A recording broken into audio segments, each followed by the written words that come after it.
Hello, everybody. I hope you're all doing well. Welcome back to my channel. I'm really excited today to talk to you. I mean, to chat again. It's been a little while. I think 3 weeks since we last spoke. I mean, since I last shared any video with you. Today I will be having as a guest Lily Niap. She's a Cameroonian based in the US, and she's been working as an electrical engineer for more than 10 years now.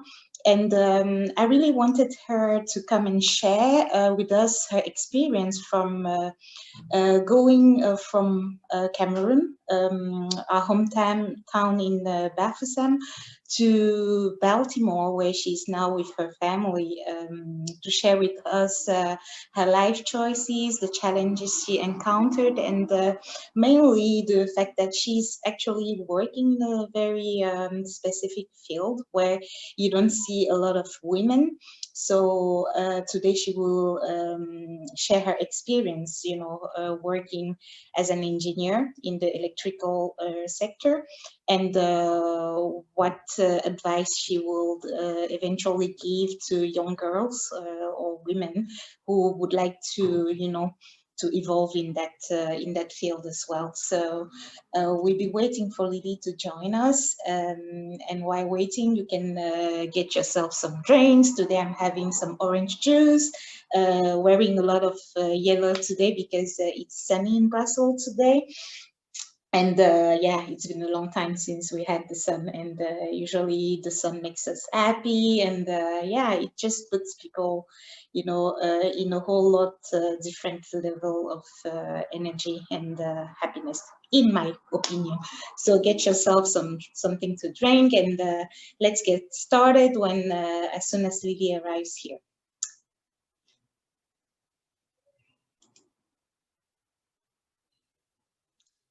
So Lily will be here soon.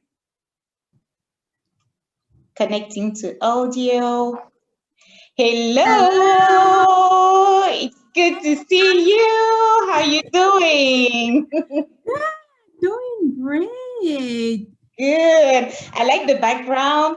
I like the yellow. It's just like we coordinated today, to have some colors. I don't know how the weather is over there, but we've been really, really lucky, and we're having a lot of sun since yesterday. So it really puts everybody in, a very Good joyful mood. mood. Good mood. So how is it over there in Baltimore? Yeah, in the US, well, in Maryland, right? In Maryland, yeah. Yes, it's nice. Well, yesterday and today, the weather has been not that well. It's been raining, but it's also good, right? For the gardening, for the plants to grow. So we're okay with that. But I believe starting tomorrow, we'll start to see some more sun coming in. So we're just glad that it's not cold. At least it's not cold. Yeah, I think that's the thing. We are like I have a friend. She used to say like we are sun kids, and yeah, it's always better for us when it's sunny. It puts us, in a really, really, really good mood. And yeah, we grew up, with the sun almost Exactly. 80% of the time. So it's always Yeah. difficult, to go through the long winters, cold, Oh, yeah. with snow and Yes. everything. So we are really, really happy that at least, it's the temperatures are going higher. And for some of us, as us in Brussels, it's really sunny lately, and it's a good thing. So I'm really, really, really, really happy to host you today. I just told our listeners that, okay, I've Okay. known you for a few years, and that you're based in the US, and you work as an electrical engineer for more than 10 years now. And so You're making me I'm too just old. You're saying excited. more than 10 years. That makes me too old. Not at all, not at all. Yeah, but it's just like I'm really excited because in my circle of friends, I don't know so many women, who work as engineers. and even more so in the electrical, field. So maybe we'll go step by step so that people get to know you and get to know about your experiences as we go. And maybe we will start by you introducing yourself, telling us a little bit more about who you are, except for what I already said. Yeah. Okay, The well, floor is yours. hey, it's always an interesting question, right? Because depending on which angle to take. So about myself, what I want to say first is that I'm a Christian. I am a woman of God. I fear God and I know God loves me so much. So I first define myself as a Christian, and I am married and I have 3 kids, 7 years old, 3 years old, 2 years old. Well, let's not get into that, but Well, yeah, but it's part of who you are, So yes. And working full time for the past 10 years, as you say, 10 years and 4 months, I think. Yes, because I started in January 2020, 2012. Okay. No, 2011. Yes, 2011. So yes, 10 years, 4 months. So Okay. yes, I'm an electrical engineer and I live in close to Baltimore. It's in a town called Sykesville. It's not well known, which is why I usually say Baltimore, because Baltimore is well And known. this is what I said too, so. Okay, good. And I have been, so I am naturalized American, but I am a Cameroonian. This is who I am, right? It's in my blood. So I introduce myself as a Cameroonian, even though I'm a naturalized American. And I've been in this country for 14 years or 15 years. Geez, back in 2006.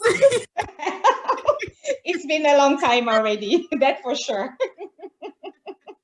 Yes. Wow. Yes, 15 years. Okay. It's been that long. We'll go from there. So how did you, get to transition from Cameroon to the US? How did it go for you? Can you share a little bit about that? Yes, sure. Yes. So when I came, my mom was already here.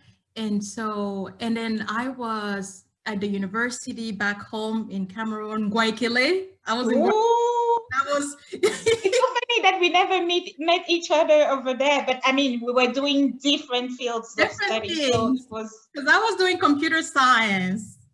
But I was studying languages and then communication. So yeah, you like were two different worlds. Schools. Yeah. Yeah, I was studying computer science. I did that for 2 years. I was on my 3rd year and then I came over here. And so when I came here, obviously you get to a new country, and first of all, there's the language. It's like, all right, English.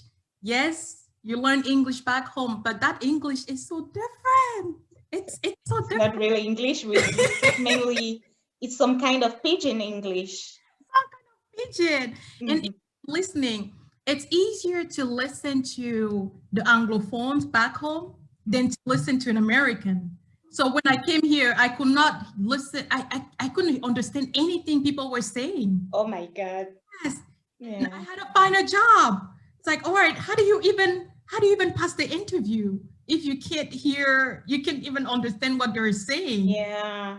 So, obviously that was one of the challenges, just learning the language. That was one of the barriers. But, you learn, you get smarter, and then you find ways. I remember for my first interview, I was preparing for the interview to get a cashier job, like working in a store. Okay. And that's, sorry, I'm not interrupting you, but that was like how long, since you arrived in the US? So how long did you take to get your first job interview? Oh, that's a good question. So when I came in the US, I came in April, and I just had to wait for about a month or 2 months, if I recall correctly, just to get the paperwork, right? Because I needed to get my work permit. I needed to get my, the documentation that I needed for work. And my mom was already doing all of that stuff, but there's a process for the immigration to release that documentation. Yeah. I had to wait, and that wait was also killing me because I was sitting home and I was not doing anything. My brother. Well, you were studying English, right? Yeah, but for 2 months, even to go to school, I needed that paperwork. Oh, yeah. So I was just home. I was studying on my own, going to the library, getting some books. Listening to things, praying a lot, and trying to figure out, all right, I'm in this country, what am I gonna do? All right. And then the other question that I was that was tough for me, because I had already started computer science back home, and I was thinking, what do I do now?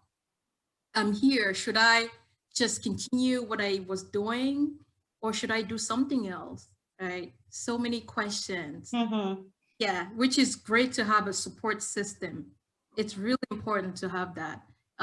So me here, having my mom, having an older brother who's always supportive, it was very important. And then even making friends, making so many friends that can help you and that can guide you to, give you the information that you need.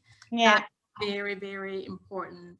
So are they the ones who hooked you up to your first job that you were talking about? Your first job interview, that you were telling us about?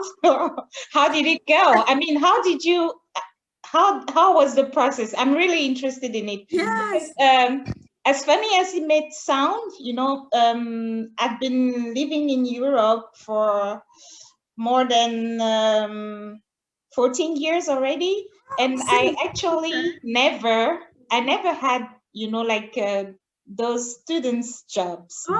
Yeah, it's really crazy. So so I'm interested to know how how it went for you. So yes, so well, it was the time where there was you couldn't just stay home and apply online, right? So luxury where you stay home, you have your computer, you just go to the website and then you apply. But during that time, which is 15 years ago, we had to go from places to places. And I had a cousin who was already here 2 years before. So he was here 2 years before, and he had the time, right? Because you might have a lot of people that want to help you, but the thing is they may not have the time. And so we were going from store to store. We went to a store called Target. I don't know if you know Target. I know Target, yeah. And it's very famous in the US. Yes.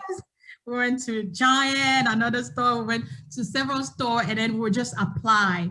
Just fill in put in my information, tell a little bit about me, and then they'll call me for the interview. So I had two stores calling me for an interview, but then they wanted to know if I had experience. And how would I have experience? I just came in this country. I had no experience, right? So just had to just say, hey, I don't have experience, but I can learn.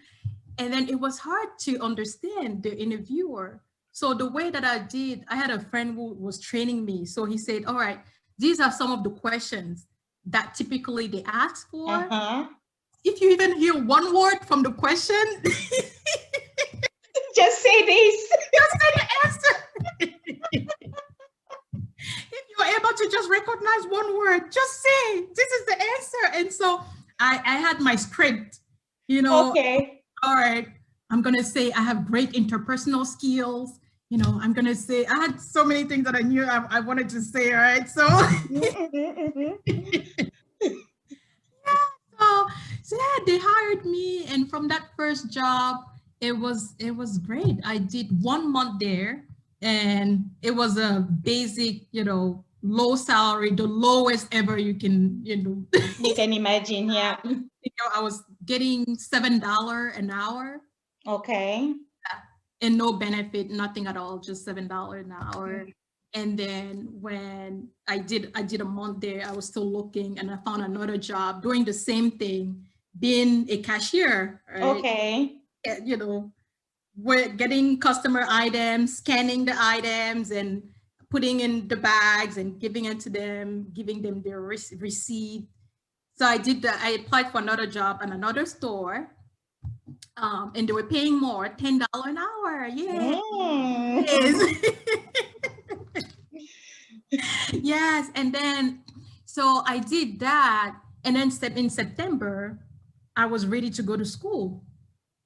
And Okay. then at that point was, all right, school is expensive. So how do you pay for it? Then I had to get another job. So I was working, and it was really, really, tough because I had to work at one store from like 1 p.m. until 9 p.m. and then leave that store, go to a night job. Oh Yes. my gosh. Yes. To work from 10 p.m. to 5 a.m. And then go to school, And then go and sleep for an hour and then go oh my God. at 7 a.m., finish school at 12 p.m. and go to the job. Yes, it's. And for how long did you do that? I did those two jobs for about 6 months. Wow. I thought, this isn't gonna work because resting it wasn't working well. Now, thankfully though, I started getting scholarships. Oh, Yes, interesting. I started getting scholarships because I was getting good grades. And so you were still working and not sleeping, but you still managed to get good grades. I was studying in the bus. Wow, that's what it's called to be dedicated, really. Thank you. So I was hustling, I was studying in the bus. In the bus, people knew me. They knew that, that was the only time I had. So I use it. Yeah. And I had my alarm clock. I knew that, all right, maybe the duration for me to get to my destination is 2 hours, that I will study for an hour. I always had my books and so on. I would do that for an hour. And then after that, I would sleep for another hour. So I'll set up my alarm clock because I knew without the alarm clock, the bus will go past my destination and I'll still be sleeping. Wow. Oh, yes. Yeah, you had to be really, really organized. Yeah. Yeah. So wow. Thankfully, it wasn't for too long. Right? It wasn't for too long. But those are some of the sacrifices that you had to make. In the country, at some point you have to do that. And it's also, I have to say that it was tempting for me to stay with my $10 an hour job because I tell you, when you come from Cameroon, it's a lot of money, right? It's a lot of money. So you're thinking in your mind, you're thinking, all right, I have $10 per hour. That means I have 5,000 francs CFA, right? Yeah. Yeah. So that's a lot of money to you because you still have that Cameroonian mindset. Yeah, mindset.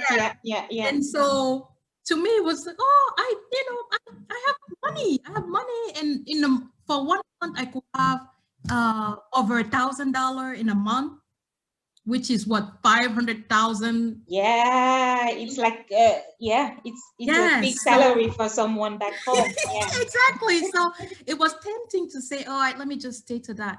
But again, my support system, right? I had an older brother here who was telling me, look, you're $10 per hour now. It looks a lot for you, but I tell you, in a few years, it's not going to be enough. Time you have more responsibilities, right? Now you're living with your mom. At the time I was living with my mom. But then when I have to be on my own, how would how would you manage? Yeah.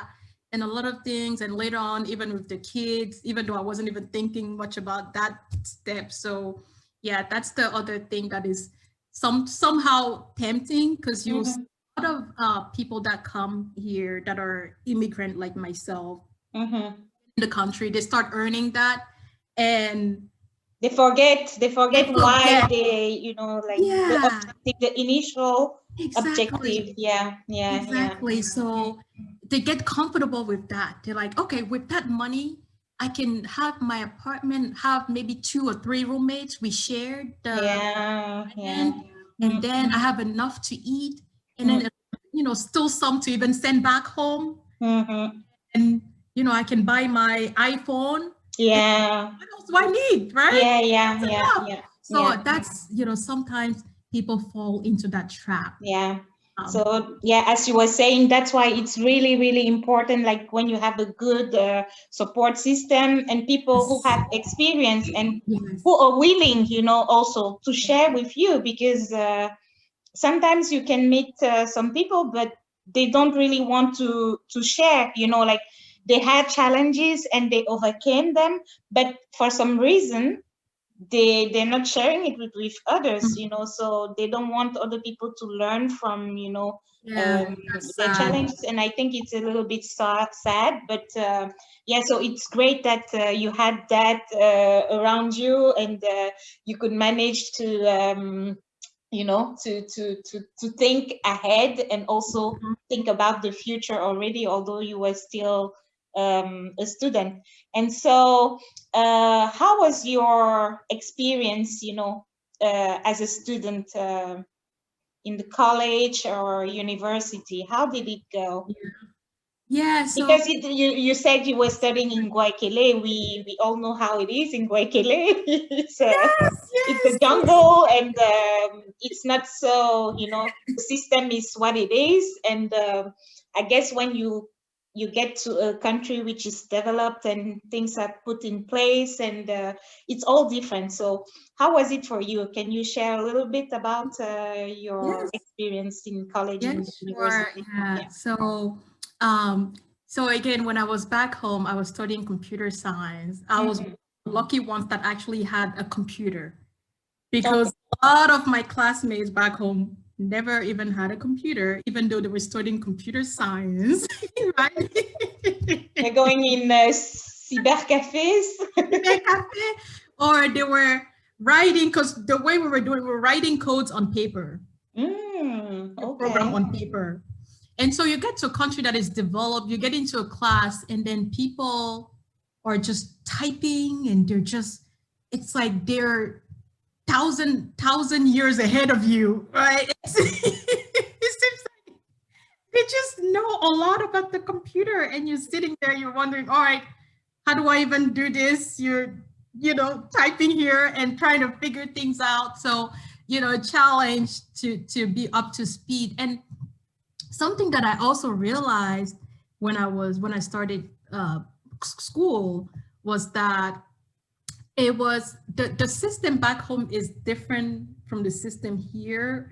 Here, I had weekly homework, so every week.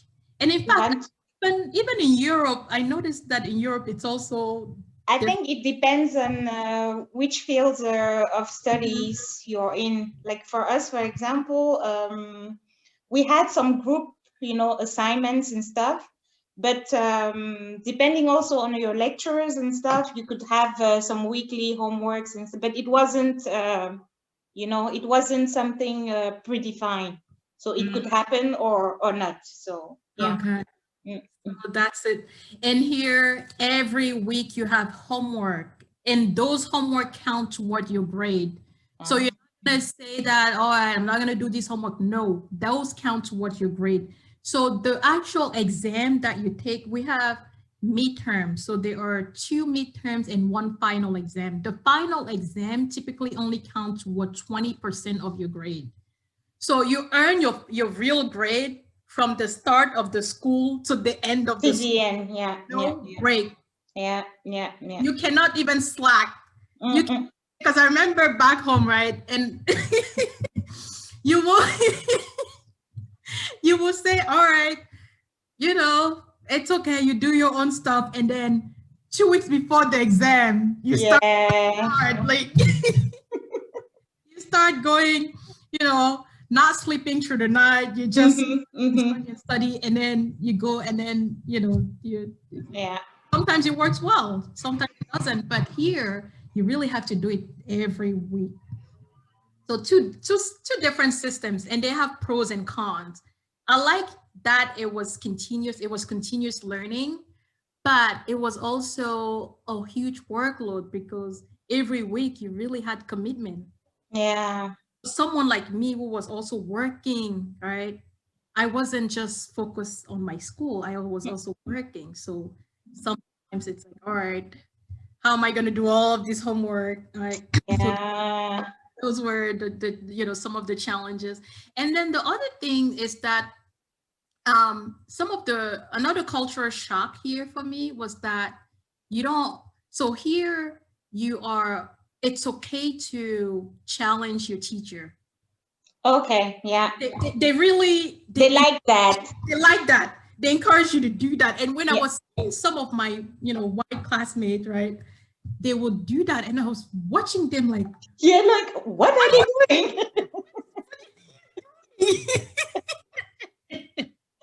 Yeah, I get that. I get that. Yeah.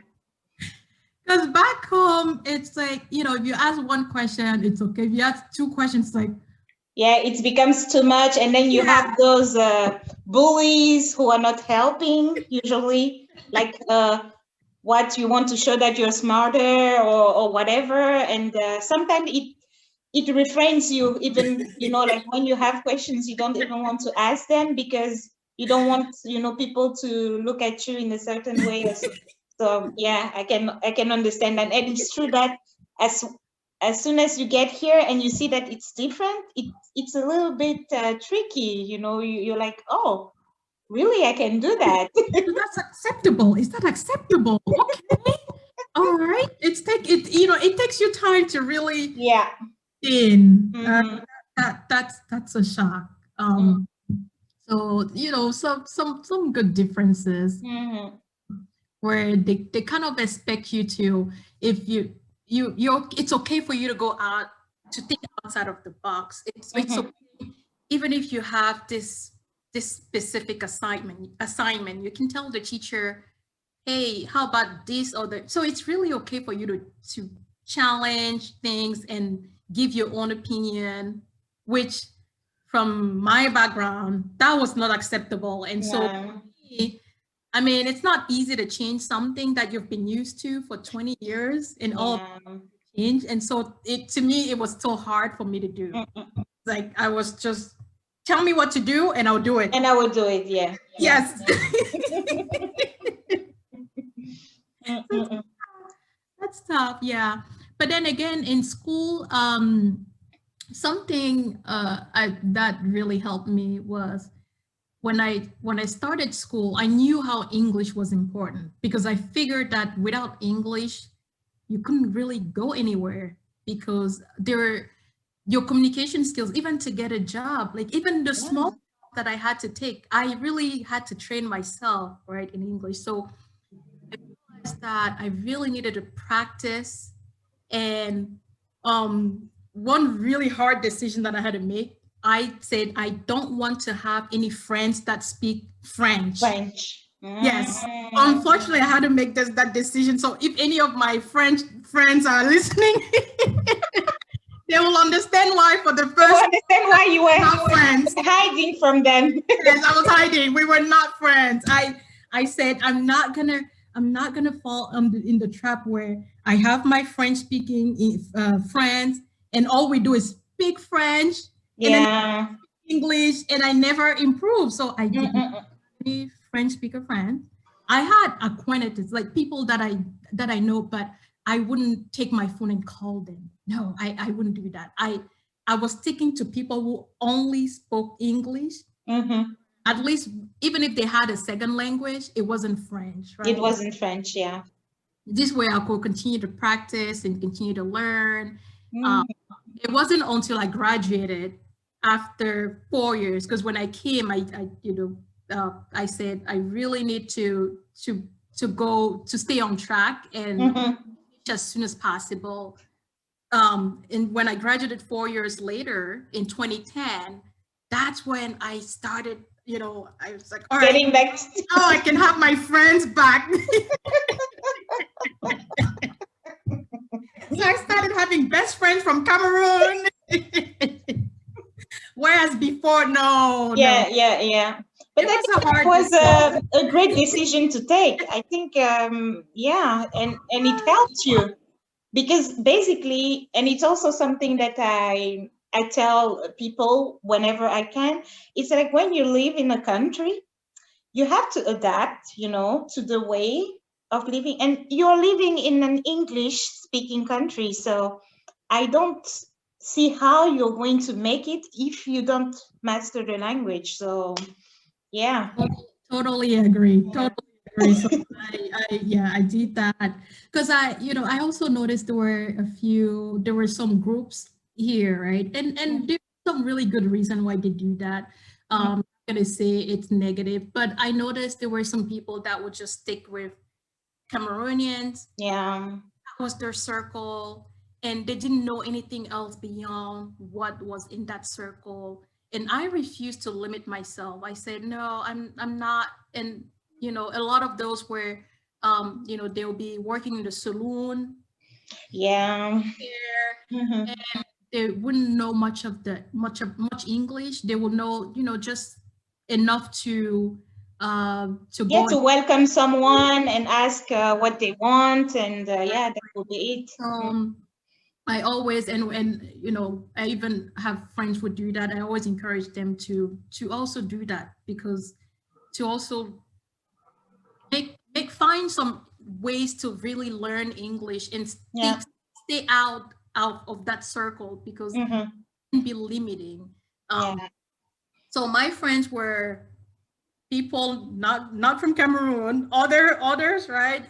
Some Asians, some Yeah. American here, born and raised here. We were friends, and then I was also able to learn some information that you don't know when you stick to the circle. There were some scholarships that I was told, hey, these scholarships are available, apply. And so my first 2 years, I struggled a little bit with the tuition and so on. I had some scholarship that were not covering everything. But in the last 2 years, I tell you, I had full ride. I had Wow. scholarship enough to pay my tuition, enough to pay my books, enough to pay my apartment, enough to pay me food, because yes, it was covering everything to the point where I actually stopped working. I stopped my work as a cashier. A Target. Yes, a Target. Oh, actually, I had already moved to Home Depot. Another. Oh, okay. Home Depot was a $10 per hour job. Okay. So I stopped there, and I was dedicated to school. I took a job at school, but it was really more for my resume, because I was starting to think, all right, I need to build my resume, right? So I was doing tutoring. I was a math supplemental instructor in one of the classes, because I was really good at math. And then I also started looking into internships, doing research jobs in college, and then doing internship in the summer in companies. So I was doing things, but now it wasn't for money. It wasn't for money because all my scholarships were covering everything. Everything, yeah. But at that point, it was more to build my resume and set myself apart so that I can compete. So you were already thinking about your career, basically. Yes. But then again, I have to say it is the support system, because you don't know what you don't know, right? Yeah. You really don't know. You get to a point, you don't know, all right, what's my next step? What am I going to do? What are the options available? What should I do? And when you have that right support system, you they guide you, right? They tell you, like my older brother, he will say, hey, start thinking about internships, or start thinking about opportunity to study abroad. In fact, I did study abroad in Germany for 6 months. Oh, yeah. This is like what they have as Erasmus here. So, yeah, you get to go somewhere and. Yes, so I did that. So, he was telling me things like that. And also my friends, I will see them doing things. And then I'll say, oh, well, what are the criteria to be eligible for that? Oh, well, I guess I'm qualified. So let me, right? So just making sure you have that support system that is not limiting you, but that is inspiring you to go over. To better yourself. Yeah. Exactly. To continue to improve and get better. So that was really, really helpful to me. And every time you take that next step, you meet other people that are even far beyond, and then you start thinking, oh, all right, I guess those other opportunities are available, so let me try. So that was kind of the mindset. No, okay. And you were talking about your friends, but I'm interested to know, were there many Cameroonians in the university where you were studying, for example? Like you said, you were hiding from them somehow, but were there other, many other Cameroonians there? So Yes. So I joined what we call a community college here for 2 years. And then after the 2 years, I transferred to a really big university, University of Maryland College Park, which is the 14th university in the United States. Now, in my community, the community college, now we call it community college because every county has a college, and that college typically, it's not hard to get in, right? There's no huge complicated application process. Basically, if you live here, you're able to pay. It's not that expensive compared to the 4-year college. Started there, and in that community college, you notice that a lot of the students are immigrant. okay. And so in that, I went to the Montgomery College, and that college had, there were Cameroonians, there were many Cameroonians, there were many Ethiopians, there were many Asian immigrants. There were some African American born and raised here, and some white white Americans born and raised here. They were the minority there. Okay. To college, you have more immigrant because that is college that is easily accessible. Okay. And the community college is only for 2 years. After 2 years, you have to apply, do another application now to get into a large university. And thankfully, I was admitted to University of Maryland. Now, at University of Maryland, it was hard to see Cameroonians there and harder to see immigrants. I had a few Cameroonians. I recall only two Cameroonians in my class. Okay. Not even just in my class, like in the whole in the whole engineering school. Okay. Cameroonians. Yeah, 2 in electrical engineering, 1 in aerospace. So that was kind of, and then my first 2 years at the community college was really when I was like, all right, these are my first 2 years in the country, and I really have to master English to get that basis there. After that, when I got into the 4-year college, University of Maryland, I was a little flexible to, have, because it also gives you some warmth, right? When you see your country, you're just happy. You're like, oh, I see someone who's just like me, who speaks like me. Yeah. One, right? So at that point, I was a little flexible. I had a good friend from Cameroon, but I think she might have been the only one who was really close to me, and then the others were people that we were speaking English with. Okay. And so on. Super. All right. And so earlier you were speaking about building your resume. You were still in college, still, going through your bachelor degree studies and stuff, but you were already thinking about the professional world. So I'm interested to know how you transitioned from studying to starting working in the US. And you already explained a little bit, maybe more details about why you chose that field, you know, like the electrical engineering field, and how you transitioned from studying that, you know, to working in that field of activity. So yeah. So as far as why I chose electrical engineering, I wanted to pick a path that was close to computer science. In fact, when I wanted to do computer science, but people around me were telling me, "Hey, I mean, look at you. You don't have much experience with the computer, and you're going to be competing with people that have been doing it since they were 5 years old." And so I started thinking, all right, because ultimately I wanted to get a job after I'm done with my degree, right? And that's the goal one has, because you don't want to finish your degree and you start looking and you can't find a job. Exactly. So I wanted to have to get a to get a degree that will allow me to get a job when I'm done.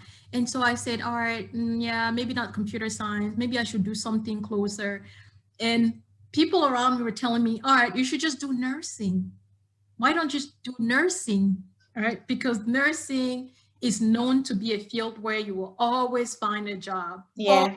Always, everywhere. People are always sick, and you know, they yeah, they always need someone to take care of them, and yeah, exactly. And I think it's also well paid in the US, right? Yeah, it's paid. You can work overtime hours and you get paid overtime. So yes, people have at least the possibility to make a lot of money, right? If they work more than the 40 hours, they can and it's also a field that a lot of immigrants like to do. As immigrant, right?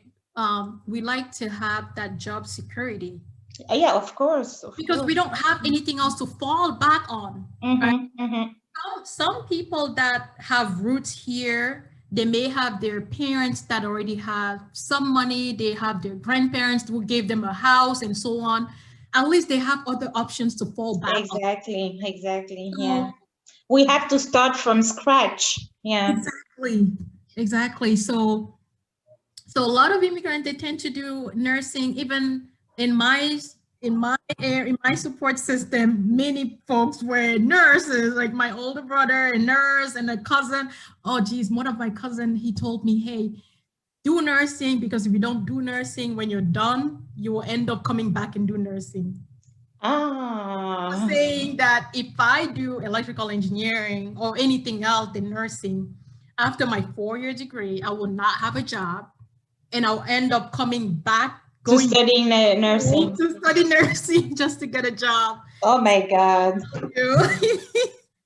And all those advices were with so good intention, right? Because no one wanted to see me suffer and and you know, all of that. But I also wanted to do something that I like, right? I didn't really like nursing. I wanted to do something like, and so I had to pick something that is close to computer science, that is still in the science area, because I really like math and physics and science in general. And looking back in electrical engineering, I noticed that it was field that was very open. It's very open. When you're an electrical engineer, you can work in the power industry, you can work in the medical industry to support the medical devices equipment. You can work on the computers, the electronics. It's so wide. You can even work with optics, where you're helping to make glasses. It's a wide major. And so I thought, all right, if I do something that wide, it opens me a lot of doors. And then when I started that, I got more interested into power. And in fact, the power thing also has a background to that. I don't know if you had délestage back home. Yeah, of course. There is always délestage in Cameroon all the time. So that's the other thing. That was also one of my passion, right? Because we were in Douala. Yeah. So we will have power, we'll have electricity for 1 week, and then the following week we will not have electricity. Yeah. On a rotation. All right, this week you have the luxury to have your fan on, or to be able to, to just have light. Yeah. Or be able to iron your clothes and things like that. But then the following week, you will not have that luxury, right?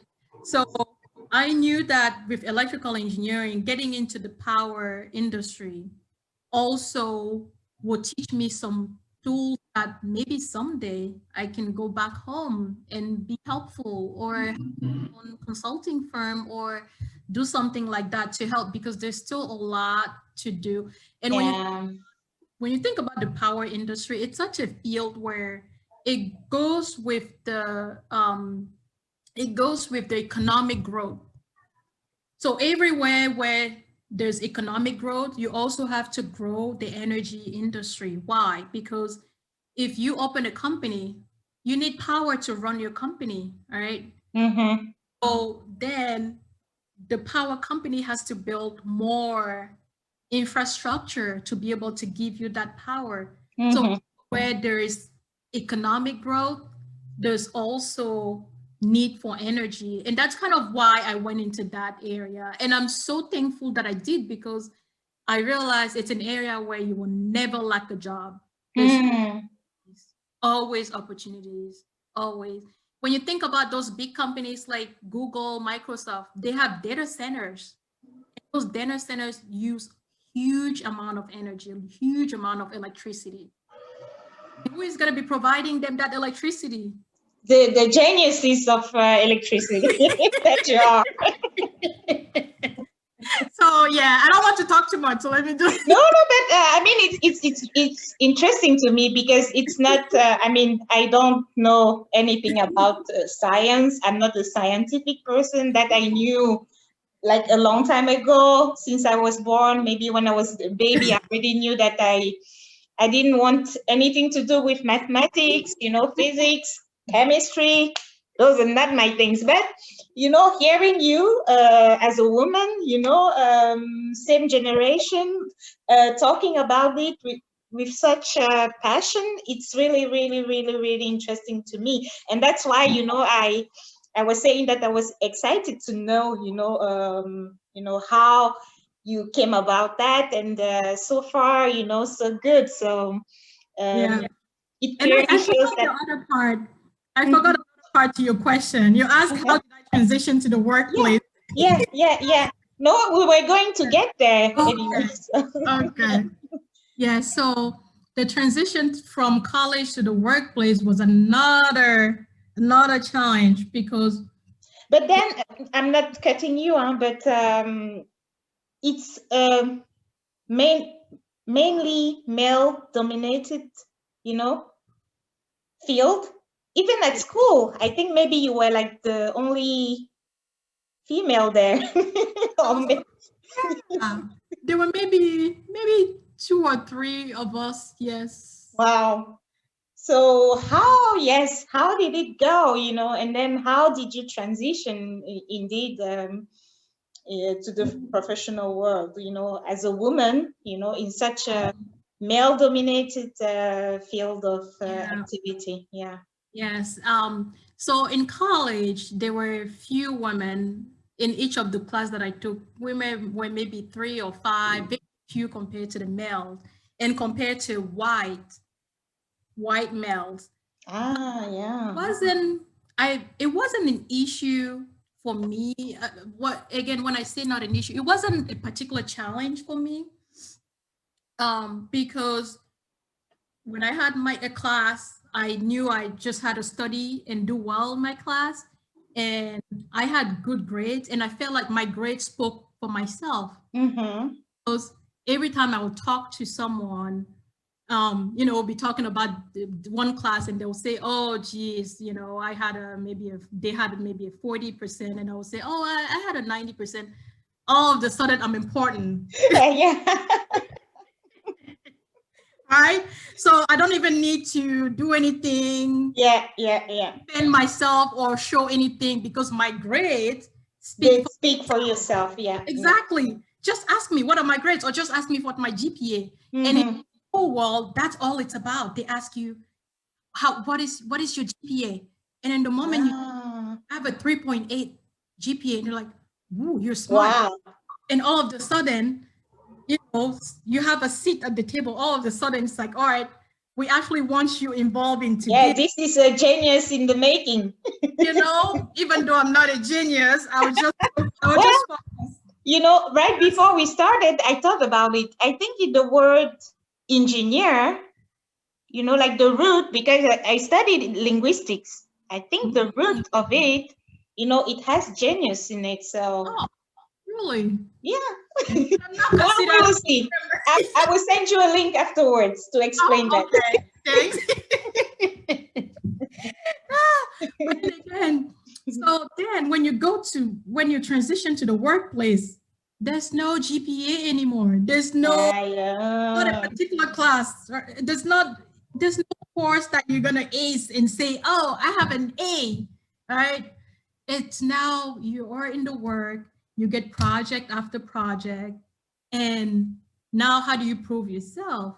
And for someone like me who doesn't talk a lot, that was a challenge because Mm. now I needed to learn how to speak up. And that, I tell you, it was a challenge and it's still a challenge. But at first it was like a mountain, and more it's, getting It's the getting to a flatter. yeah, getting flatter. So it's getting better. But I had to get used to tell good things about me, which is not something that I'm used to. Mm. Things about others, but not about me. But at work, I realized that if I don't tell the good things that I'm doing, no one will know. And maybe my manager will know, but beyond my manager, no one else will know. And Yeah. to grow, you can't really grow. You have to really, and some of my challenges that I had, and when I look back, it was a sense of humilities that we're all, from our culture, right? Yeah. Yeah. I would work on something really good. I remember my first first department where I worked. I was doing some coding. They had like a large program that had some issues there. They wanted someone to code in, and in the department they didn't really have someone who had some programming experience. So I kind of jumped into that, um, and it was actually a tricky thing. But every time someone asked me about it, I would say, oh, it's nothing, Yeah. it wasn't much work. Mm. So I was sort of downgraded. Yeah. Yeah. I was Because sort of it seemed as obvious to you, but then yeah, you don't feel like you have to put it on some kind of pedestal or That's something. the thing. But see, that's the problem. Yeah. I cannot continue to do that. And so I started really elevating the things that I do, because when someone asks you, oh, what are the things that you're working on? If you just say, oh, nothing to, I do Yeah, they this, don't take you they serious. don't take you seriously. And when because they have to compare you to Others, yeah. other engineers like you, and the other engineers will be just talking, rapping, Yeah. They and will then share, their. and the little things that they did. I remember, geez, there's a girl in my department. She was telling how she took a file, she loaded in a database, but the way that she was telling you, if you didn't know about it, you would think that she literally It's something did big. something big, that she literally was pushing a big mountain, or like Yeah. Yeah. something so extra. And Hmm. like, Yeah. it's just a Yeah. little. It's all about how you sell yourself. So Exactly. And so I realized that I need to do that, but I don't need to do it in a way that it's not authentic anymore, right? Mm-hmm. To value myself. I value myself, but I have to make it known. Like I have to, and so I started, when I noticed that that was the challenge when I started, and then 2 years after I started, I realized that I needed to really start blowing my own horn. Mm-hmm. Mm-hmm. You do this and you really have to say that you did it. You did it, yeah. You really have to say, And you were even lucky that nobody else came and said that they did it for you, because sometimes it happens in the workplace. Like if you don't speak up for yourself, someone else will come and they will say that they did it when it's actually you who did it. So yeah, I think. exactly, yes. And I'm glad you're saying that, because I remember working in one department, because I've been moving to different departments. So I remember one department and I was assigned a project. I'm working on it. And then I talked to one of my colleagues, who was a white male. And I was just telling him for an awareness, just so he knows. And then we get to a meeting and the guy is talking about it as if he's the one who did it. Who did it? And I'm sitting there like, Yeah. well, You didn't do that. let me explain. And those are the things that happen. Yeah. And then there are also some challenges a woman. There are also some challenges where I remember one of my colleagues, and I don't know what he was thinking in his mind. Like when he will see me, he will say, "Oh, I like your hair," and he will touch my hair. "Oh, I like your earrings," and he will touch my earring. "Oh, I like your belt." I'm like, okay. And I was shy. I didn't know he had over 30 years of experience, and Yeah. for so long and well known, and so, and I was surprised. And those are some of the things that as a woman, it's like, it looks like maybe some people don't know how to really approach you respectfully, boundaries. And so I had to learn to set some boundaries to myself. And I had a mentor that really helped me there. So those issues, I would talk to him. And then And it was a man, your mentor. my mentor was, yeah, a man. Mhm. So he will Yeah, advise. it's interesting to talk to a man about women's stuff, but yeah. But since you basically in a male-dominated world, it actually also makes sense. Yes, so that I can tell him, so he can tell me what is the solution that's going to work for that other man. Exactly. So I had to pull that man on the side one day, and I said, "Hey, look, I don't appreciate that. I know you're really just you're just showing how you like my hair, or but do that without touching me, please." Yeah. It's just uncomfortable. So you get into things like that. That was only, and thankfully he stopped after that. But then you get into also issues where you work with people that are older than you. And I had one person that literally shouted at me, like literally screamed at me. Yes. What for? For something that had no sense. So I was working on a project that I needed to go to the field to help technicians. And at the time I was pregnant. I was so pregnant that I didn't feel comfortable going to the field with all the high voltage there. I was afraid that maybe that's gonna do something to my baby. Something. Yeah. All those interferences, all that voltage, I don't know, my baby can.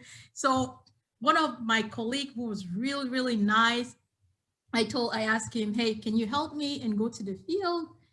He was really nice. he's always really, really helpful. So he went to the field, to the substation to help. And meanwhile, this other colleague, right, this other one, he he was waiting for someone. He was waiting on the other. Geez, I feel like I need to start putting some names. So there's colleague 1 and colleague 2, right? Yeah. Colleague 1 is the helpful one. He worked in the substation. Yeah. 2 is he needed colleague 1 to do something for him too. For him, yeah. And colleague 2 is now getting upset that I asked colleague 1 to help me. To help. And I did not know that colleague 2 was, you know, I didn't know what was going on. But then instead of screaming, and let me tell you, colleague 1 is a male, colleague 2 is a male. Instead of screaming at the other, well, I mean, there's no reason for, no one should scream at anyone. Period, right? Yeah. But if there was anything to do, it wasn't with me. Yeah, of course not, because you were not involved in their. Right? Yeah. But guess what? I'm the easy prey. He came to me and he's like, why did you get colleague 1 involved? I needed him. And I'm like, I didn't know that. You needed him, yeah. All I know is that I asked him to help me. If he had something else to do, he could have said. He would have said it, yeah. But he didn't. So what?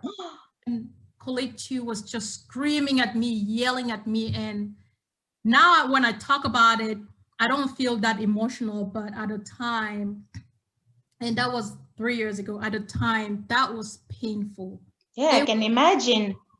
And you were all in your emotions with your pregnancy and stuff. Yes. So yes. I can imagine how hard that could have been. Yeah. You know, yelling at me, oh no, you're not supposed to do that, or this or that. And I was shocked. It was tough. I went through a tough period with that. I let, you know, management know, but I tell you something I realized is that as a woman in the workplace, in a male-dominated professional world, a lot of the time you have to defend yourself by yourself. Exactly. If you keep relying on the people higher up to do that, it's usually a slow process, and some politics that are involved. That you don't know about, right? So it's good to defend yourself. And so when something like that happens now, I put the person on the side and I tell him, hey, I don't appreciate that. So you stop. Yeah. So I handle it by myself first. Right? And if it goes beyond that, then then I will elevate. Yeah. If needed, I can tell, because sometimes if some people will react differently when there are other people. If needed, I'll talk about it with you and other folks there. If I need to. I think it's the best way to do it. Otherwise, you don't, you know, you will end up just being, how do you say that, the punching ball of everybody. Exactly. So, yeah. So it's, I don't let it go. Because otherwise it just gives a message to other people that it's okay to attack you. And unfortunately, it shouldn't be like that. It really, and the way that we were raised, you know, our culture, we are so respectful. Yeah. You know, we're so humble. We respect everyone, no matter who you are, no matter what you do. We just respect you. But it's not always the case for some other people. Thankfully, it's not, you know, it's maybe 1 out of 100 people, right? It's not something that you encounter every time, every day. Yeah. But I think as a woman, we encountered it more. Yes. Yeah. Those are some challenges, you know. So yeah, that's great. It's really good that you learn how to stand up for yourself in the work environment. And I wanted to know also, how do you deal, you know, as a project lead? I know that you lead a team in certain projects. So since you're a female and you're Black, how is the relationship with your coworkers? Is it easy for you to have them, you know, do their task? So how does it work? Yes. So I have to say that with the culture that I have been brought up, and then, you know, all of us from back home, just that knowing how to even say please and thank you, even those basic things, they seem very basic, but I tell you, those help me as a project lead to get people to do the work. When Mm-hmm. people to do something for a project, for the project, I come with a way, and the way that I'm asking them, I don't ask them as if they have to do it, as if they like a dictatorial tone. No, I don't do that. I come in a way that I'm telling them, can you please help me to do this?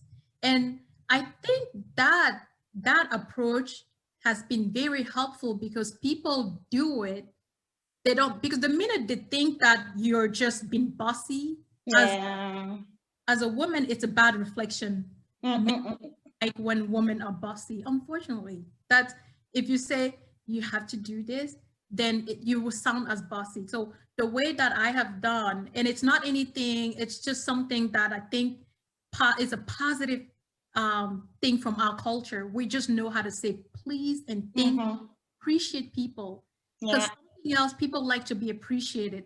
So when someone does one thing for my project, I will appreciate that, and you know, that motivates him to do more, right? They do Mm-hmm. and more. And I'm thankful that so far I haven't had really people not doing. So sometimes people would have a delay, they will do things maybe a little late, but they will end up doing it. I don't really get into, at least at this point, I haven't had issues where I have a real issue because someone isn't completing the work. There are Mm-hmm. delays. But then again, as a project lead, I also factor in a little bit of delay. That Mm-hmm. no is due in 2 weeks. The date that I'm gonna tell you is that it's due in a week, right? Mm-hmm. In a little bit of delay in case there's a delay, that I'm still on time. So it has to do with being a good time manager, right? Being able to manage the schedule well, and being able to work with people. And so far, it's been helpful so far. Um, Mm-hmm. and also, because I want my projects to be successful. Typically, if someone tells me that they're not able to do, then I will try to make time to do it. And unfortunately, it buys into my time because Yeah. I Yeah. end up working a lot. Mm-mm-mm-mm-mm. Because I really want the project to be Yeah. successful. Yeah. But And if they don't do it, it's not because you are the boss. It's mainly maybe because they have something else to do, or exactly.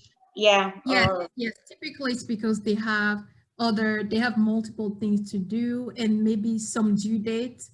Because my project is not the only project that they're working on. yeah, They're yeah. working on several other projects, and Mm-hmm. sometimes they may, because of the due dates. And most of the time, they let me know that, hey, I have this that is due tomorrow. I really have to do that.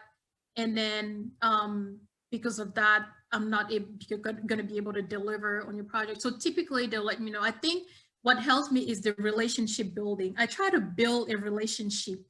And when the people that work on my project, I don't consider them as only the supporter of my project, but I also see them as my, well, I wouldn't really say my friends, right? Because I don't try to make friends versus work, Yeah. but my work friends, meaning that I will also, Teammates. yeah, I'll also Mm-hmm. ask them, how are you? Mm-hmm.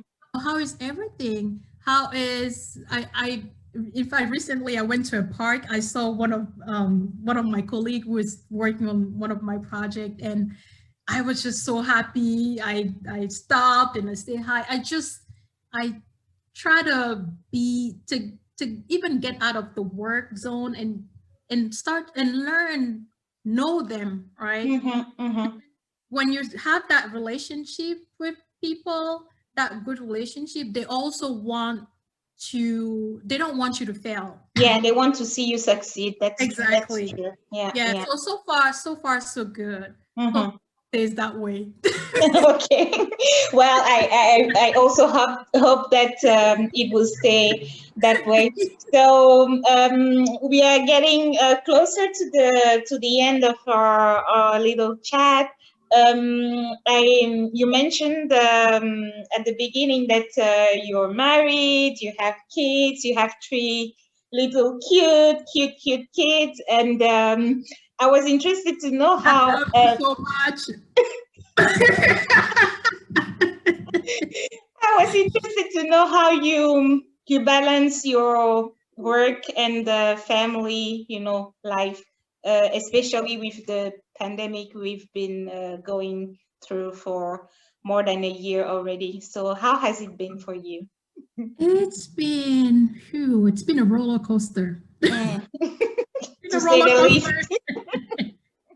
Ups and down, ups and down. Mm. First, we were all home. The three kids were home. I was working home. My husband home. And it was hard to work and at the same time take care of the kids. Um, and then they were, because the daycares were closed and school was online schooling, everything was online. And then when you ask a 6 years old to do work online, you know, He it wants doesn't to watch Paw Patrol. he wants to watch something that he likes better than school. so so you have to monitor him, and then so you kind of have to be the teacher. Thankfully, my husband is he was more flexible at work, and he was able to really work with the kids, and he was more hands-on on that piece. But it was challenging. I would say the first month was challenging, and then after that we felt like we were getting into a routine where we knew, all right, 8 a.m. Nathan had to do this. Uh, then he has an alarm clock. 9:15, he knows he has to do something else. 12:15, he knows he has to. So we got into some of the routine. For the youngest, we also had them busy doing some construction while we were working, and so on. Um, so it's the challenging piece for me is that with the work um, that I do, it's so demanding that sometimes I don't stop on time. I tell myself Mm. I'm gonna stop at 5 p.m. every day, but it doesn't Yeah. it doesn't happen. Typically, I go all the way till 7 p.m. Mm. But I still make it a goal though. I don't stop. I still make it a goal to stop at 5 p.m. So Uh-huh. I'm still You're like working on it. I'm still working on it. Um, but I like the time when the kids were home too. Mm-hmm. Because we were, even though I was upstairs working, my husband downstairs working, the kids were kind of in the middle and so on. But we still had the time together. Now they're back. The youngest are back to the daycare. Mm-hmm. Ethan is now back to school. He's home one day. So we see less of him, less of all of them, and Mm. also miss that time. Ah, But yeah. I think they're happier now because they get to interact with their friends, Mm-hmm. Mm-hmm. and we get the time to focus on work. And so when they get home, we then have time to really enjoy with them, to really have that quality time.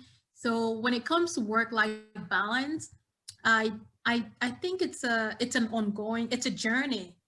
It's not something that at one point you can say, "Oof, I have really, I'm done. I'm done having." Yeah, yeah, It's just ongoing.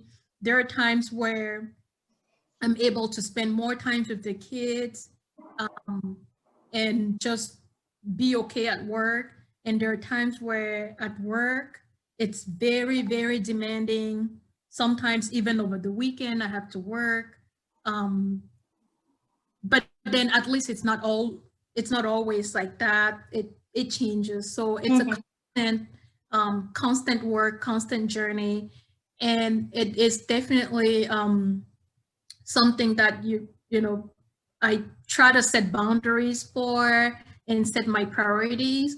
My priority is my family, um, uh, but then as a person that has commitment to things that I have signed up for. I've signed up for work. It's a commitment. Yeah, and you have to, yeah, So to I have deliver. to deliver and do a great job, right? And I don't like to be just average. I like Mhm.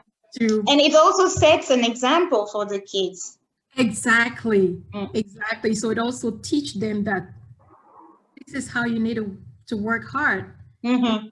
Evidently, you have your priorities set up. Mhm.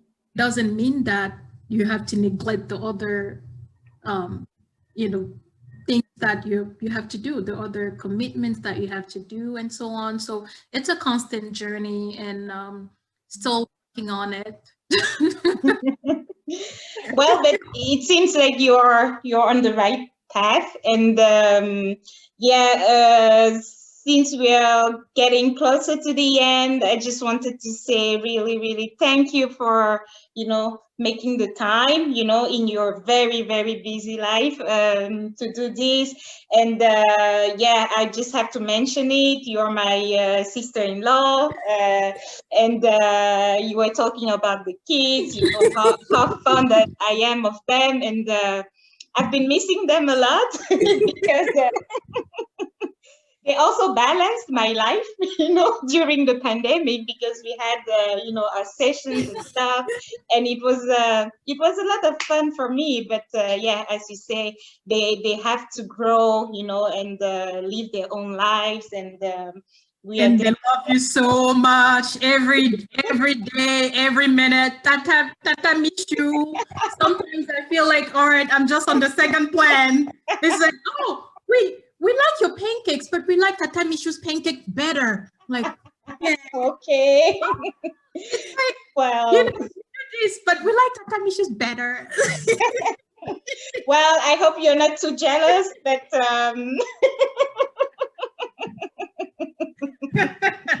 So with the pandemic, I'm like, too bad you cannot travel and go see her. yeah, but very soon we'll be able to see each Yes. other again, and to hug and kiss and everything. And I'm really, really, grateful and thankful that you accepted to do this. And I Thanks for hope that, having me. Thanks for yeah, inviting me. And I hope someone can learn yeah, anything from it. exactly. Someone can, be inspired. Mhm. And as far as people that are, come in this country and that are in the same shoes that I used to be, I always like to help others. And as I said, the support system is important, right? Mhm. So when I see people that come here, they don't have a family, I try to be that family for them. Mhm. It's not always people that are related to you by blood that make a difference in your life, Mhm. right? It's really anyone that you see that has your good, um, that want anything good for you, that Yeah, really, um, you know, worry about exactly. success and so on. So I would be happy if even if one person gets anything out of it. So thanks for having me. And That's also my goal, and I'm pretty sure that anybody who will listen to this will have a great takeaway. And yeah, I hope this inspires people. And then thank you again for sharing your experience with us. And yeah, Take good care. Big kisses to Thank everybody. you. And then Yeah. talk to you soon. All right. Talk to you soon. Bye. Bye.